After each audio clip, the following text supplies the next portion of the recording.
I have a message for the globalist. I have a message for the crony capitalist who are openly trying to establish a planetary dictatorship run by a handful of crony capitalist corporations that are seeking to establish unelected planetary rule, and through that rule affect modern eugenics and austerity upon the population of the planet. You do not have the right to dictate these activities against humanity. And your greatest sin, working for over 100 years for the British Empire and U.S.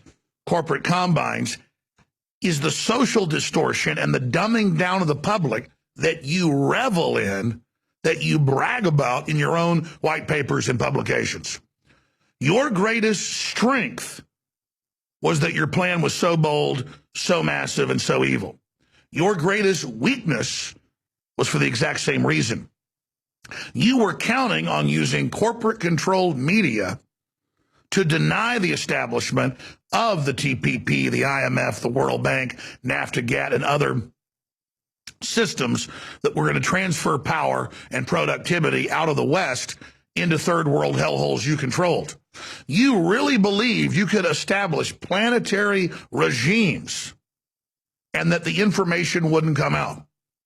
David Rockefeller, famously speaking at Bilderberg in Evian, France, told members of Bilderberg, back when it still had power and was important as a shadow government system, that we want to thank the New York Times, the Washington Post, and others for keeping this secret, because without them, we couldn't have done this. And then you arrogantly seized upon innovations and technologies that the great American and British minds developed, the internet, in the 60s and 70s, and believed it would be a worldwide web of surveillance and control.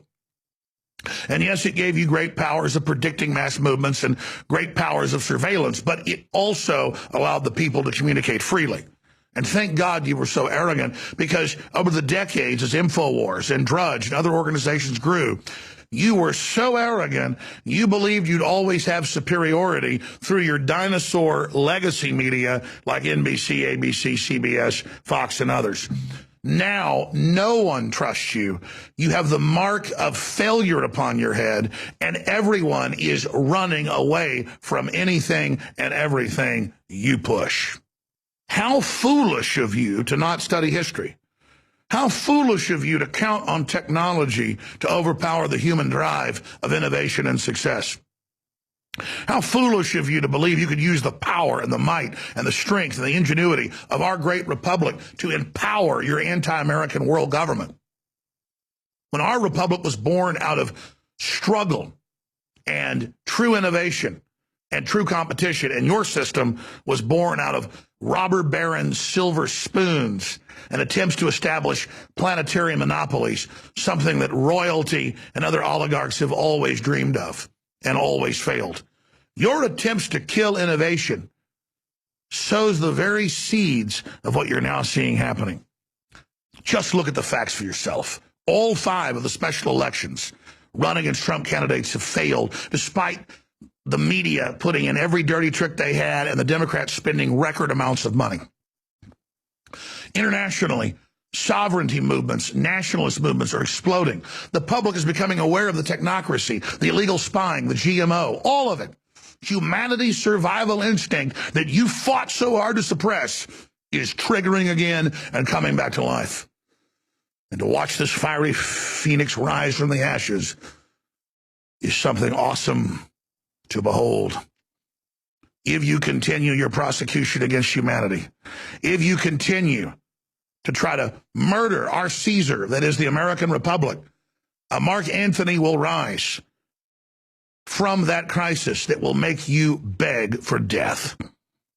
Just because you're a bunch of inbred elites doesn't mean you can't hear reason and you can't back off. I know in your fallen state, you're enraged by decent, hardworking people, and you want to see everyone below you groveling and begging for crumbs like slaves in North Korea. But we're not North Korea, and your plan is already failing on every level. So I'm not here today to demoralize you. I know you're a cornered rat and intend to fight on to the end, and we may end up having a nuclear war, a bio war, destroying the planet. I'm asking you to actually be selfish for your own personal lives and back off. You're starting wars in America and other nations with armed, focused, committed, good people. And even though we outnumber you 100 to 1, we individually, culturally, and spiritually, and physically outnumber you 50 to 1. If it is a physical war you want, and that you dream of, and that you bloodthirstily salivate over, you're going to get it. But it's my responsibility as a good, God-fearing person to warn you that this way is death. The path you're advancing on is assured destruction. Your defeat will be humiliating and will be intense. And if you do not sue for peace, I can assure you, you and all of those that serve you will be destroyed. You can go into abstention. You can back off and even retain your money and power. But you must stop the conflict. You must truly go into a ceasefire and back down.